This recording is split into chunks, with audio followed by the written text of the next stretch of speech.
Kavi TV, la télé du développement.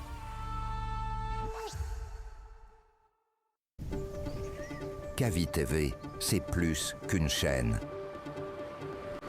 C'est la voix de ceux qui construisent, innovent et transforment leur quotidien. Reportages, magazines, débats, documentaires. Chaque contenu est pensé pour informer, éduquer et éveiller les consciences. Agriculture, éducation, santé, environnement, entrepreneuriat. Les vrais enjeux du développement sont au cœur de notre mission. Kavi TV, la télévision de développement, proche des réalités.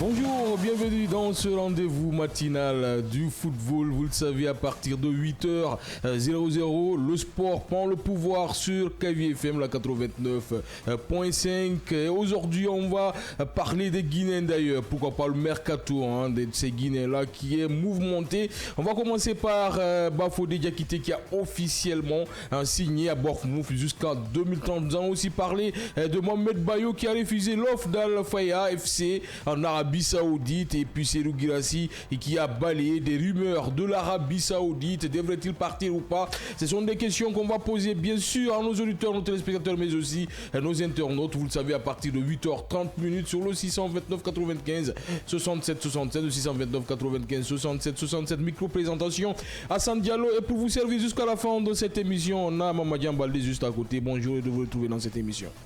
Bonjour Hassan et bonjour à tous. Le nouveau sage de cette émission, Mané, qui est juste à ma droite.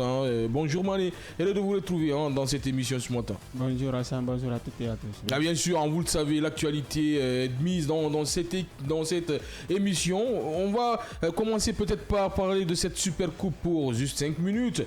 Après, à partir de 16h, c'est la suite. Et fin avec Mamadian Baldé, toute l'équipe. Une super coupe vraiment qui a commencé très fort avec Tottenham, Paris Saint-Germain. Oui, on a vu un match plutôt qui tournait à l'avantage de Tottenham jusqu'aux 15 dernières minutes, et puis tout a changé, et puis les Parisiens se sont réveillés. Heureusement que ce n'était pas un réveil tardif, ils ont su revenir au score et ensuite faire l'essentiel pendant les tirs au but, parce que c'est là-bas que tout s'est joué, et on a vu une équipe de Tottenham qui était plutôt fatiguée en seconde période, et ça a facilité les choses au PSG, et la profondeur de banc aussi a compté. Les remplaçants du côté PSG sont ceux qui ont égalisé et qui ont fait plus ou moins la différence. Donc c'était un match comme ça. C'est quelque peu la logique qui a été respectée, parce que c'est le vainqueur de la Champions League tout de même qui remporte la Super Coupe, et c'est ce qu'on a l'habitude de voir dans cette confrontation. Paris a failli perdre ce match, on peut se le dire. Oui, franchement, parce que voilà, l'entame n'était pas parfaite. On arrive, voilà, il y avait certes la fatigue, parce que les Parisiens ont eu quasiment une semaine de préparation avant cette finale. Donc moi je pensais que cette formation parisienne allait perdre la finale, mais la rentrée de Fabien a complètement changé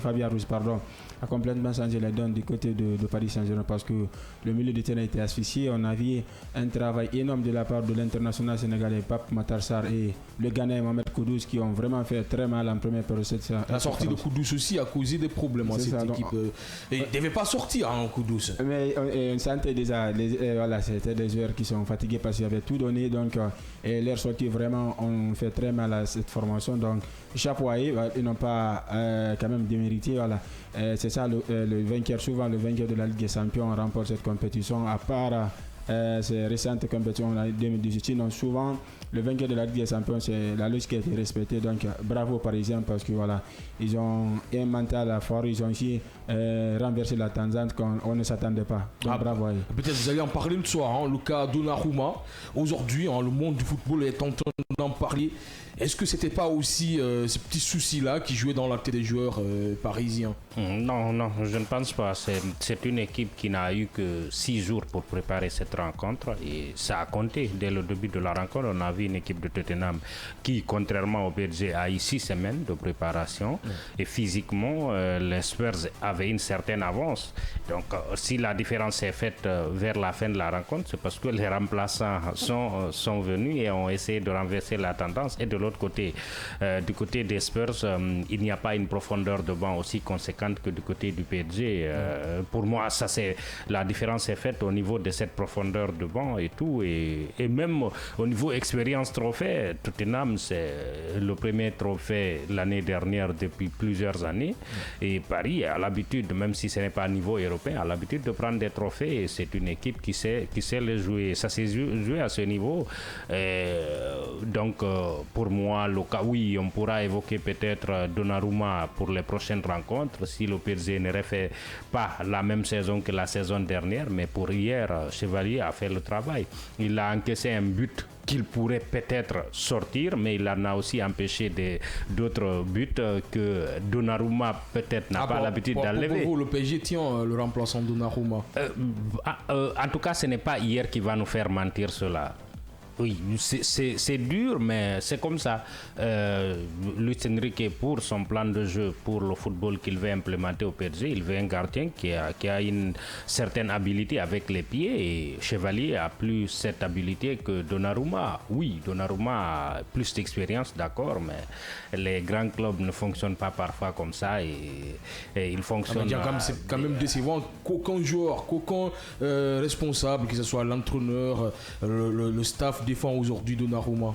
C'est vraiment hallucinant. Oui, le coach, il a été clair. Vous savez, certaines décisions sont difficiles, c'est ce qu'il a dit, mais ils ont fait le choix de prendre Chevalier qui semble s'inscrire plus dans le plan de jeu qu'ils ils veulent mettre en place. Donc c'est dur. Mais c'est comme ça. Et il semble qu'aussi dans les négociations, que Donnarumma a été quelque peu gourmand dans ses demandes. C'est normal, il est champion d'Europe. Mais bon, peut-être que le PSG attendait ce faux pas-là pour passer le cap. Et de l'autre côté, il faut voir, du côté du PSG, il y a une certaine politique qu'ils veulent ramener. C'est de prendre tous les grands talents français et de les envoyer au PSG, que ça ne soit pas un club des étrangers. L'année dernière, c'était Doué qui est venu, qui s'est imposé. C'est Dembélé qui est la tête de gondole de ce projet-là en ce moment. Et ils veulent avoir un gardien de but qui potentiellement pourrait devenir le gardien de but de l'équipe de France. C'est comme ça. C'est une politique, c'est une stratégie. Il se pourrait qu'elle marche ou pas, mais pour le moment, en tout cas pour ce qui est de l'année dernière, ça a marché. Et pour Chevalier, valeur intrinsèque avec Donnarumma dans les buts, le débat s'est posé. Mais pour ce qui est du jeu au pied, il a une certaine avance. Vous êtes d'accord, parce que moi je comprends pas Jean aujourd'hui. Moi je pensais qu'aujourd'hui le monde du football allait défendre Donnarumma qui a été exceptionnel avec le Paris Saint-Germain, un grand partisan pour cette finale jusqu'à la finale de la Ligue des Champions qui a été énorme avec le PSG, que ce soit en Coupe de France, Ligue des Champions, championnat, et on le laisse partir comme ça. Peut-être qu'il va partir, mais on est à 100% qu'il va partir parce que Chevalier est venu pour ça. Est-ce que vous êtes d'accord avec Jean? Pas du tout. Voilà. La manière, voilà. Vous savez, les grands clubs évoluent. Il est sentimental. Et puis dans les affaires, il n'y a pas de sentiment. Il n'y a pas, mais quand même, tout de même, Jean. Mais c'est la manière, quand même, voilà. Donnarumma, il a réalisé une saison exceptionnelle. Vous savez, il a été décisif dans les moments décisifs de la saison. Vous avez vu, face à Aston Villa, face à même Bayern Munich, donc en Coupe du Monde des clubs, dont il a été héroïque. Moi, c'est la manière que je n'ai pas aimé, la manière de le laisser filer. Voilà. Vous recrutez un nouveau gardien, donc il n'est même pas convoqué pour la liste, donc c'est ça, c'est un peu compliqué. Pourtant, il s'est sacrifié, Donnarumma. Il a failli même laisser son œil dans un match de football. Là, il faut se dire la vérité, tout de même. On peut beaucoup parler peut-être de la manière, ça peut choquer, oui, mais bon, les institutions comme ça, des clubs comme ça qui n'ont pas le temps, n'ont pas de la place pour les sentiments.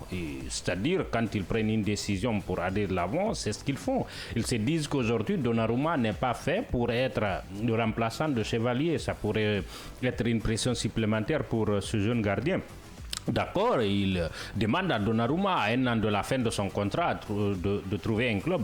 Peut-être que le plus sûr qu'ils ont trouvé pour lui faire comprendre qu'il ne compte pas dans les plans, c'est de ne pas le convoquer pour cette Super Coupe d'Europe. On peut discuter la stratégie, mais bon, ils sont en train, eux, d'atteindre leur objectif. Les grands clubs, en tout cas les grandes institutions, je ne parle pas des clubs plus ou moins normaux, n'ont pas de sentiment quand une décision est prise de débarquer un joueur, il part. C'est le cas au Barça avec Eto'o, avec Ronaldo, avec Deco. C'est le cas au Real avec Raúl, avec Casillas même. Donc, même Ramos, quand ils veulent se séparer de toi, peu importe ce que tu as fait, c'est fini. D'ailleurs, tu ne l'as pas fait aussi gratuitement. Tu es payé. Tu as été payé pour ce que tu as fait. Il ne faut pas l'oublier. Donc, c'est comme ça. Je ne suis pas autant sentimental que vous. Alors, peut-être la dernière question avant de parler des Guinéens d'ailleurs. Est-ce que pour vous, le PSG est toujours une équipe qui fait peur en Europe en voyant ce match d'hier? Bien sûr, voilà, c'est le champion d'Europe en titre.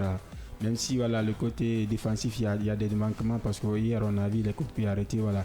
Les joueurs de Tottenham ont fait très très mal. À chaque fois, il y a des coups de pied arrêtés. Voilà, ça s'est concrétisé par une balle de but. Donc peut-être il y avait cette fatigue parce que cette formation n'a pas eu beaucoup de repos. Voilà, quasiment 6 jours pour préparer cette Super Coupe. Je pense à cette saison, il faudra compter sur eux. Même question pour vous, rapidement.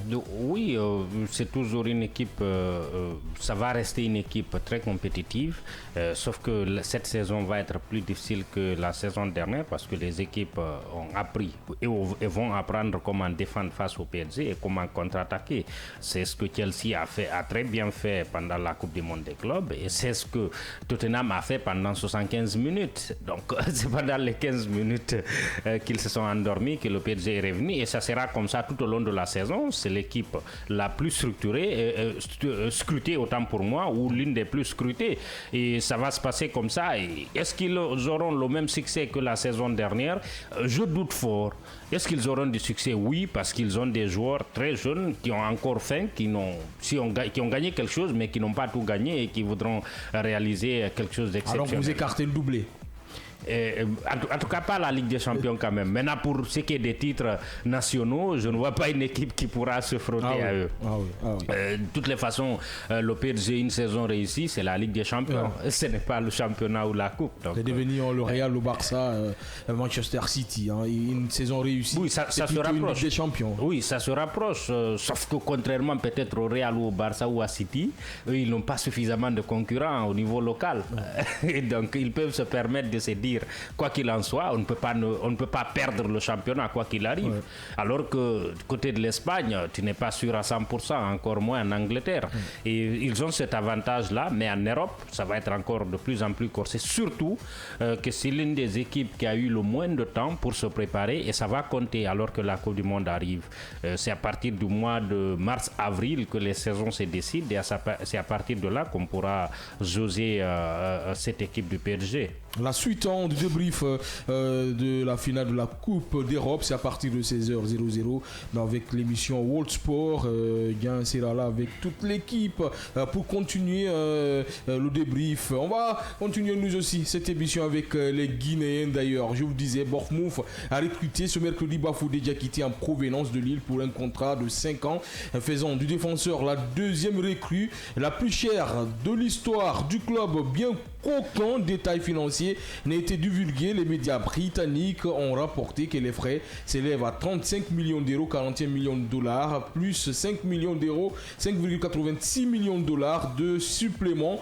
Le deuxième, plus élevé, derrière les 40,2 millions de livres, 54,49 millions de dollars payés par Bournemouth pour Evan Nilsson il y a un an. C'est costaud pour dire que ce joueur, il est costaud. Le payer à cette somme-là qui devient le plus grand, comme on appelle ça, le joueur le plus cher d'Everton, c'est tout de même, de Bournemouth, c'est quand même dire qu'il est costaud. Oui, qu'il est costaud parce que voilà, il faut déjà quitter du côté de Lille, on a vu ce qu'il a réalisé, voilà, c'est devenu l'un des piliers essentiels de la formation lilloise pendant de nombreuses saisons. Moi, je ne suis pas surpris parce que voilà, c'est un joueur vraiment très très discipliné, très très humble. Voilà, il est toujours répond présent. Donc c'est la première ligue encore. Donc voilà, il y a l'argent, il y a de la manne financière. Donc et je pense que c'est le remplaçant idéal de Kerkez qui est parti du côté de Liverpool. La deuxième recrue, la plus chère de l'histoire du club, Bafodé Diakité, vous l'attendiez à ce niveau-là? On dirait quand même que ça a quelque peu tardé. C'est un espoir. Depuis ses débuts dans le championnat de France, on voyait en lui un futur grand. Ça a pris du temps et aujourd'hui il part en Angleterre. Je crois qu'il n'a pas atteint son plafond de verre parce qu'il a un gros potentiel. Il a une marge de progression énorme et il a cette faculté à jouer à deux postes, défenseur central et latéral. C'est extrêmement important pour un joueur de pouvoir progresser, surtout dans des clubs concurrentiels. Et à Lille, il s'était imposé comme le patron. Il était énorme en Ligue, à Lille, surtout en Ligue des Champions. C'était le patron de cette défense. Le Dortmund de Guirassy. Oui, c'était le patron de cette défense. Donc, et surtout contre le Real aussi. Oui, il a fait une saison exceptionnelle, la saison, surtout en Europe. Vous savez, c'est un peu la vitrine. Les joueurs savent choisir leur compétition et ils savent que la Ligue des Champions est une vitrine pour se vendre à l'international. Et maintenant, il faudra qu'il s'adapte à un autre championnat. Il a les caractéristiques pour s'adapter dans un championnat anglais très physique, mais plus rapide que le championnat français. Il faudra qu'il s'habitue à cela. Et tactiquement, il faudra qu'il évolue aussi et qu'il puisse affronter des attaquants beaucoup plus hypés que les attaquants du championnat de France. Je ne dis pas que oui, mais bon, c'est le PSG seulement qui a des attaquants qui ont le niveau de la Première Ligue. Donc il faudra qu'il entérine tout cela et qu'il puisse s'adapter à ce championnat pour pouvoir montrer de quoi est-ce qu'il est capable, mais il a des capacités et des préceptes qui lui permettront de s'imposer dans ce championnat-là. On peut se poser la question, est-ce qu'il s'éloigne de la Guinée en signant ce contrat? Parce que là, c'est le haut niveau. Et aujourd'hui, la France est en train de tourner partout pour recruter les meilleurs défenseurs, milieu de terrain. Est-ce qu'il s'éloigne de la Guinée? Peut-être oui, on ne va pas quand même entraîner des espoirs. Voilà, on a dit. Lui qui n'a jamais voulu répondre à la Guinée. Peut-être c'est oui, peut-être il s'éloigne de Guinée parce que voilà, la Première Ligue, voilà, c'est un championnat très très compétitif, il y a le haut niveau. Et surtout, nous c'est un club qui est capable de relancer des joueurs. On a vu des joueurs passer là-bas, les Dominique Solanki, beaucoup de joueurs sont passés là-bas pour relancer leur carrière. Je pense que c'est un bon choix pour lui de continuer encore à élever son niveau. Alors, quand on signe à Bafou tout de même, avec la qualité qu'il a, il a été énorme avec Lille en Ligue des Champions, en championnat. Il arrive alors qu'il est courtisé, peut-être par la France, mais aussi par la Guinée. Même question pour vous, Jean. Est-ce que les chances de la Guinée s'éloignent petit à petit? Disons-moi, depuis longtemps, c'est un joueur que j'ai classé dans le lot des six manquants. C'est des joueurs qui ne comptent pas, qui ne placent même pas la Guinée au second plan. Oui, c'est nous qui nous efforçons à parler de franco-guinéen. Et moi, dans plusieurs commentaires, surtout en Ligue des Champions, j'ai entendu les journalistes parler de français. Et c'est très rarement qu'on parle de franco-guinéen. Pourtant, c'est un franco-guinéen. Oui, vous êtes bien pas sûr un Guinéen d'origine. Bafodé Diakité. Oui, mais qui n'a pas d'attache. Qui ne nie pas aussi ses origines, parce que des fois, il met le brassard guinéen, les couleurs guinéennes. Oui, mais qui n'a pas d'attache avec la Guinée, qu'on ne voit pas ici pendant les vacances, etc. Ça compte pour faire un choix. Et là, il est à la fleur de l'âge. Il a presque 25 ans. Donc, c'est au moment où un joueur est censé faire le grand pas. Et il compte toujours sur une sélection en équipe de France, malgré que pratiquement toutes les places soient occupées. Il continue à espérer cela. C'est le cas de Thierno Barry, de Simancan. Ils attendent toujours ils attendent toujours avec l'équipe. Pour Thierno Barry, qui est un peu plus jeune, on peut comprendre. Mais bon, pour Bafodé, qui a un certain âge et tout, mais bon, il ne faut pas peut-être aussi trop les condamner. Je ne le dis pas dans le sens où je vais dire qu'ils ne sont pas patriotes ou non. C'est juste que pour ceux qui acceptent de venir, parfois ça ne fonctionne pas très bien. Un Guirassy ne sera pas à la CAN, par exemple. Ça ne peut pas être un argument de la compétitivité pour le Chili. Et des joueurs comme ça ont besoin de cela. Quand ils s'engagent, ils ont besoin que l'équipe puisse être compétitive, qu'elle puisse participer à des compétitions comme ça. C'est basique, quoi. Donc, ils peuvent aller opter pour une autre équipe africaine qui n'est pas la Guinée. Je ne le vois pas encore faire ça. Voilà pourquoi je l'ai comparé à Simankan. C'est-à-dire, c'est quelqu'un qui va attendre, peut-être qui va attendre un appel qui ne viendra jamais et qui va continuer à attendre. J'espère me tromper, mais pour moi, il ne donne pas les signes avant-coureurs. Oui, pour moi, il aurait été encore plus proche en restant dans le championnat français avec Lille pour espérer, être recruté par un club comme Marseille ou le PSG. Ça lui rapprochera encore plus l'équipe de France que le fait d'aller à Bournemouth. Oui, les défenseurs centraux de l'équipe de France en ce moment, c'est du Bayern, c'est du Real, c'est dans des clubs de top niveau, c'est du Barça. Et à Bournemouth, je ne le vois pas et je ne vois pas Deschamps l'appeler en jouant dans ce club. Mais bon, oui, il a l'opportunité, après une bonne saison peut-être, de s'engager dans un top club en Angleterre. Ça pourrait changer la donne. Mais encore une fois, revenir en Guinée, pour moi, il s'en éloigne beaucoup plus qu'il s'en approche. Quelqu'un peut faire bouger en ce dossier, c'est le nouveau sélectionneur guinéen, Paulo Duarte. Est-ce qu'il peut réussir? C'est tout de même quelqu'un qui connaît les binationaux. Il peut se bouger, aller vers ces jeunes-là, les faire revenir. Aujourd'hui, la Guinée en a besoin. Et peut-être, oui, il a les capacités, il a la volonté de changer la donne, mais comme a dit Guillaume Baldé, moi je suis pessimiste par rapport à Diakité, parce que voilà, en signant en Angleterre, voilà, il donne là-bas une image, une indication, voilà, parce que je ne pense pas que si il va un jour revenir à l'équipe nationale, voilà, c'est le football, hein. Tout va très vite, on ne va pas entraîner tous les espoirs. On a quand même Diarabi, on a Serhou Guirassy, on a Guilavogui, on a plein de binationaux qui ont accepté de revenir dans cette équipe, Diakité, plein. Pourquoi pas ces joueurs-là? Mais ça, je pense que c'est une politique qui doit être mise en place pour essayer d'attirer ces joueurs-là. Et aujourd'hui, la première mission, je pense, de Paulo Duarte, c'est aller vers ces joueurs-là, les convaincre. Maintenant, pour les convaincre, il faut vraiment une vraie politique sportive qui les permette de se mettre dans la tête. Quand on vient, on peut bien exploser dans cette équipe. Aujourd'hui, Guirassy, comme l'a dit Jean, ne joue pas, va pas jouer la Coupe d'Afrique des Nations, ne va pas jouer aussi la Coupe du Monde des clubs.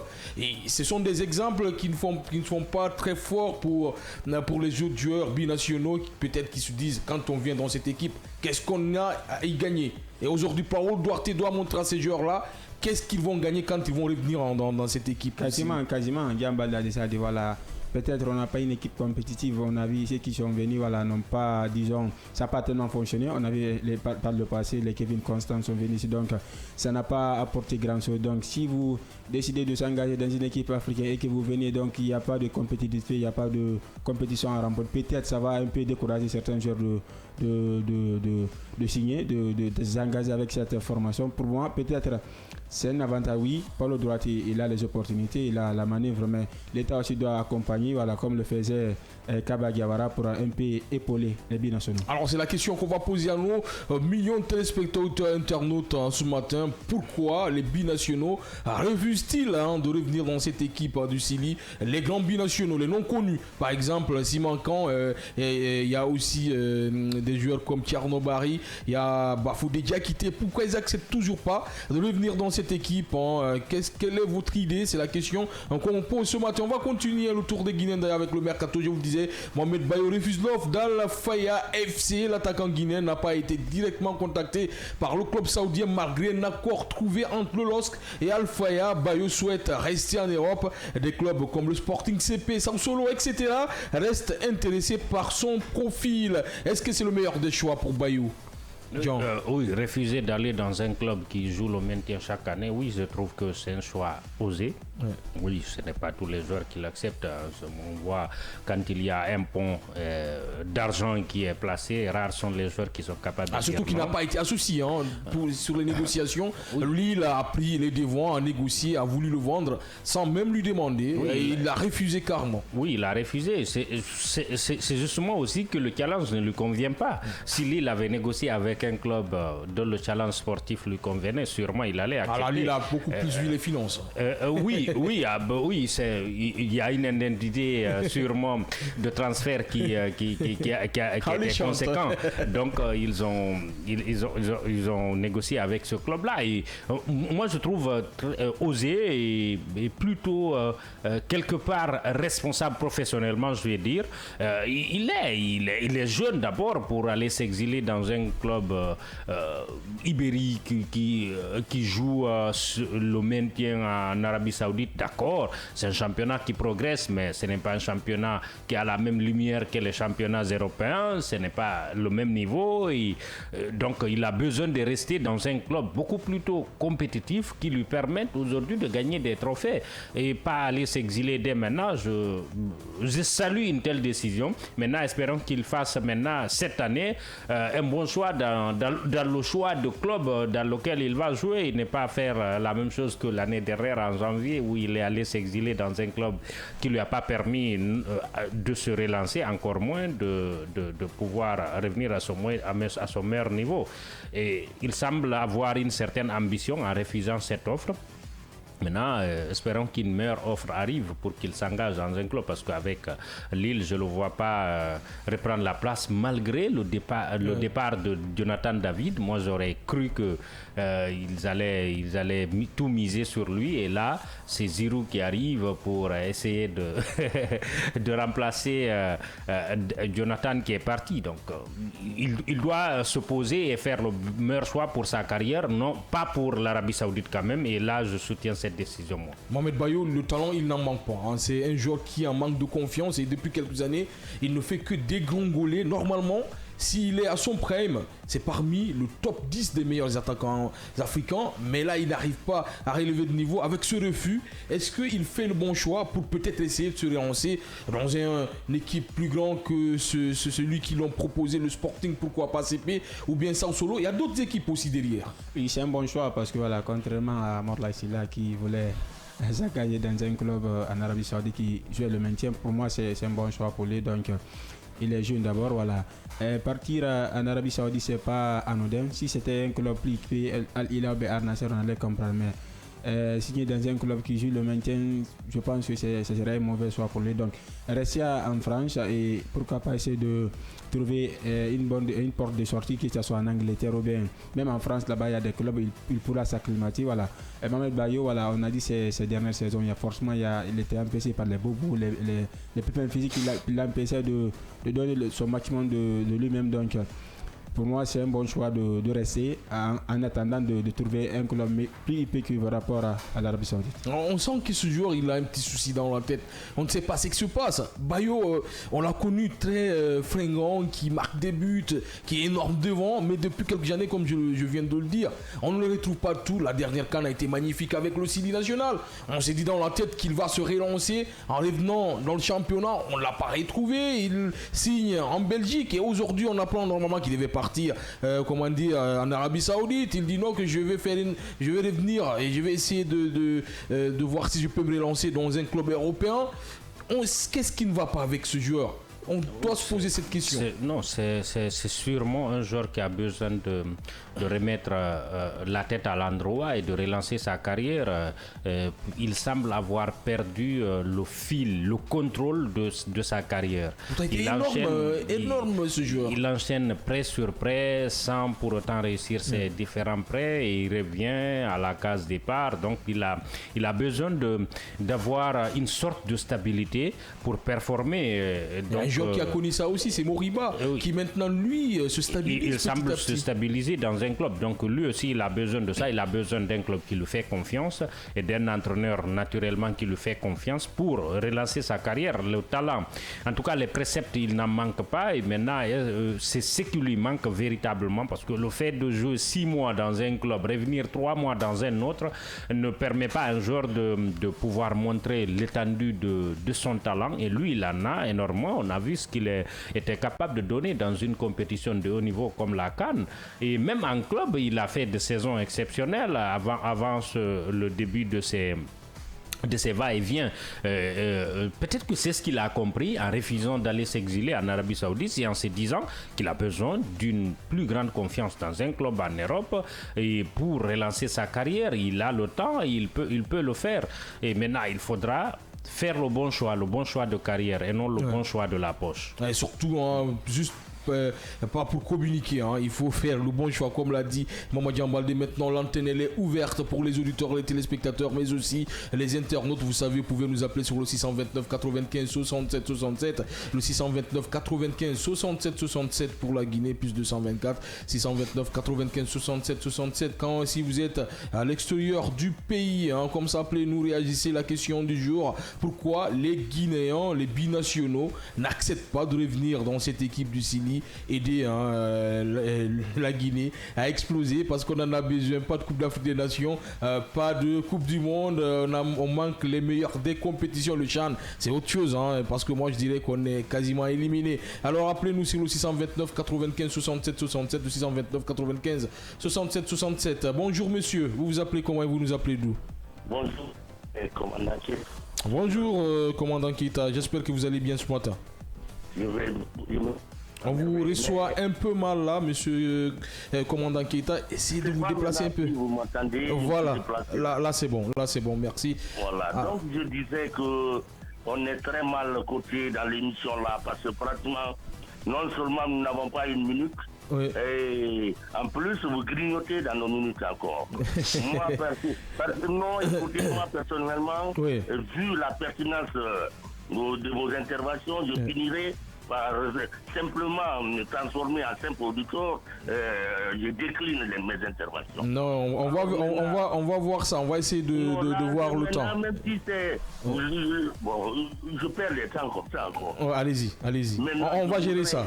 De façon très solennelle, présenter mes excuses à M. Dramé. Voilà, je me suis laissé emporter de m'attaquer même aussi, oubliant que le Kaba Diawara dépend aussi. Oui, bien sûr.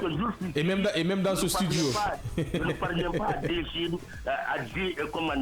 digérer notre non-qualification à la Coupe d'Afrique. J'ai pitié de Girassi comme ça. Donc on me met sur le dos, je suis en garde à vous, ce grand monsieur-là. Merci. Vous êtes pardonné déjà. Pardon? Vous êtes pardonné déjà. Non, c'est pas vous qui avez pardonné à sa place. Non, c'est fait. Vous êtes pardonné déjà. Merci beaucoup. Je me suis laissé emporter, mais il m'a ramené sur la raison de la plus belle des manières, dans un respect et autre. J'aime des personnes comme ça. Merci vraiment. Donc, allez-y. Pour le cas des binationaux là, moi j'aurais préféré qu'on ne force personne. On ne peut pas, parce que c'est pas facile de venir jouer pour la Guinée. Regardez ce que Girassi a eu. Et je réitère ce qu'un de vous avait dit l'autre fois. Girassi est victime de sa nationalité. C'est ça. Donc il faut réfléchir 1000 fois avant de jouer pour la Guinée. Merci beaucoup. Merci beaucoup. Encore toutes mes excuses à M. Dramé. Merci beaucoup. J'ai besoin de son numéro. Il n'y a pas de souci, on va vous le faire parvenir. Merci beaucoup, commandant Keita. On se retrouve demain à partir de 8h00. Continuez à nous appeler sur le 629 95 67 67. 629 95 67 67. Bonjour monsieur, vous vous appelez comment et vous nous appelez d'où? Bonjour. Vous vous appelez comment et vous nous appelez d'où? Je m'appelle M. Silla depuis Sangoya. Monsieur Silla depuis Sangoya, allez-y, vous connaissez la question. Comment ça va là-bas? Allô? On vous reçoit un peu mal là. Oui, je dis attends. Oui. je suis pas d'accord avec l'intervention de Yann sur Martel là sur Donnarumma. Voilà, j'attendais ça. Même moi, je suis pas d'accord. Vas-y, il faut mais vas-y. Dis à Dian de nous citer un gardien de but qui a remporté la Ligue des Champions et après ce trophée-là qui a été débarqué, ça a été de la méchanceté. Ouais. C'est pas le choix, je sais pas, je n'arrive pas à comprendre. Non, je suis d'accord avec toi. Il est en colère. Hein? Je suis d'accord avec toi. Je suis très en colère. Je suis d'accord avec toi. Voilà. On ne peut pas débarquer un joueur qui a même failli perdre ses yeux à cause des matchs de football, qui s'est sacrifié jusqu'au bout, qu'on l'élimine comme ça, comment dire, d'une compétition. Et comme ça, dans la fin du match, c'est tout de même hallucinant. C'est le plus grand artisan de sac de Paris. Je suis d'accord avec toi. Je suis d'accord avec toi. Je ne suis pas d'accord avec toi. Je ne suis pas du tout d'accord avec toi. Je suis très frustré ce matin avec ton intervention. Voilà. On a compris. Maintenant, on va mettre balle à terre parce que là, c'est un débat. Qui a remporté la Ligue des Champions et que son gars a été moi ce club-là. Je suis d'accord avec toi. Et vraiment, maintenant, Jean, il a aussi, il peut répondre. Allez-y. Non, je ne peux pas répondre. Je reste sur ma position. Vous pouvez ne pas aimer la méthode, mais les grands clubs fonctionnent comme ça. Ils pensent à l'avenir. On va laisser aller. C'est ça. Le Paris Saint-Germain, ça fait plus de 30 ans, ils sont à la recherche de cette Ligue des Champions-là. Il a fallu l'arrivée de Donnarumma. C'est le plus grand artisan de cette Ligue des Champions. Si ce n'est pas Donnarumma qui était dans les gardiens du but du Paris Saint-Germain, le Paris n'allait pas remporter cette Ligue des Champions. Ouais, il nous a tout de même fait rêver, il nous a fait sortir des parades magnifiques à Donnarumma. On espère que le PSG va revenir sur sa décision. On va vous laisser prendre notre auditeur rapidement. Merci pour cet appel ce matin. Sur le 629 95 67 67 629 95 67 67. Est-ce qu'on a un auditeur? Non, pas, il est parti, Jean. Tu vois, il faut faire attention. Parce que là, je t'avais dit, on va prendre cet auditeur rapidement. Sur le 629 95 67 67. Bonjour, monsieur, vous appelez comment et vous nous appelez d'où? Je reprends le nom de Silla Sekou, je vous appelle de Bouramaya Kondéa. Silla Sekou, depuis Bouramaya. Bonjour, monsieur, de vous retrouver dans cette émission ce matin. Allez-y. Le point que je veux intervenir là. Oui, allez-y. C'est au niveau de notre joueur qui ne veut pas jouer pour la Guinée. Les binationaux en général. Les binationaux, oui. Allez-y. Mais ce que je veux dire à Pablo Duarte, de ne pas forcer à aucun joueur de jouer dans leur pays. Ouais, mais il faut aller aussi vendre le projet. On ne le force pas, on vend le projet. Il ne faut pas qu'il force. Moi, j'ai su que Pablo Duarte va réussir la Guinée. Mais moi, j'ai comment dire, tous les Karamouké qui sont en Guinée là, c'est eux qui ne veulent pas aider la Guinée à remporter la CAN. Les qui? Les Karamoko, les grands Karamoko qui sont chez nous ici. Ah mais il n'y a pas à faire Karamoko dans un match de football, hein. C'est compliqué. Non, bien sûr. Dans notre pays là, tu peux voir les grands Karamoko là aider leur pays. Mais pourquoi pas chez nous? Il y a les grands Karamoko chez nous ici, pourquoi pas eux? Alors là, le monde entier vous écoute, hein. La Guinée vous écoute, peut-être à partir de là, les Karamoko vont nous aider. En tout cas, c'est peut-être une idée aussi. Hein. Merci beaucoup pour cet appel ce matin, le 629 95 67 67. Adjan, vous avez entendu, il faut penser aussi au Karamako pour essayer d'aider le Sili national de Guinée. Bonjour monsieur, vous appelez comment? Vous nous appelez Saoudite aurait déjà une coupe du monde. Bonjour, vous allez bien? Oui, ça va et vous nous appelez d'où? Vous appelez comment? C'est un peu les camarades depuis ma frère. On va les camarades depuis ma frère, allez-y. Oui, le football guinéen, c'est le favoritisme qui joue sur les joueurs. Ok. Le favoritisme. Allez-y, développez. Les 10 joueurs internationaux là, c'est si un favoritisme, ils vont refuser de venir jouer pour le peuple. Est-ce que c'est seulement le favoritisme? Parce que quand tu parles de favoritisme, il faut que le joueur d'abord accepte de revenir jouer pour la Guinée. Et là, ils n'acceptent pas de revenir. Est-ce que les conditions sont là? Les conditions, peut-être, ce sont les infrastructures de base. C'est que Guirassy a vécu et ne joue pas la Ligue des Champions. Est-ce que c'est pas ça? Oui, on voit tout ça, mais ce que j'ai lu à un point, le favoritisme et les joueurs guinéens aussi manquent beaucoup la motivation. Regardez la Côte d'Ivoire, c'est que la Côte d'Ivoire a fait la CAN passée. Ouais. Mais il y a des infrastructures de base. Les joueurs se sont motivés. Ouais. Sinon, tout le monde ne pensait pas que la Côte d'Ivoire allait remporter la CAN là. Ouais. Ah, c'est vrai. Les joueurs guinéens, c'est la motivation qui les manque. Merci monsieur pour cet appel ce matin. Le temps, on l'a plus. On va s'arrêter là pour cette émission aujourd'hui. Merci Mamadi Baldé d'avoir été avec nous ce matin. Merci bien. Merci à Mané. On vous retrouve vous deux à partir de 16h00 dans l'émission World Sport avec Mamadi Baldé et toute l'équipe. Je donne un carton vert à l'ensemble de la technique de la régie, mais aussi à la rédaction sportive qui m'a aidé à préparer cette émission. On se retrouve, comme je le dis, tout de suite à partir de 16h00 dans l'émission World Sport avec Mamadi Baldé.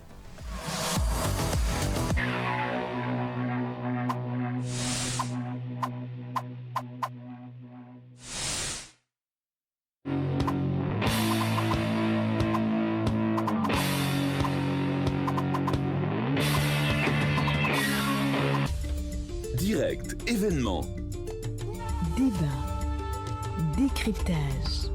édition spéciale, talk show, magazine, documentaire, actualité, fiction. Avec notre équipe de professionnels et à travers notre antenne dynamique, réécrivons ensemble la plus belle histoire du développement.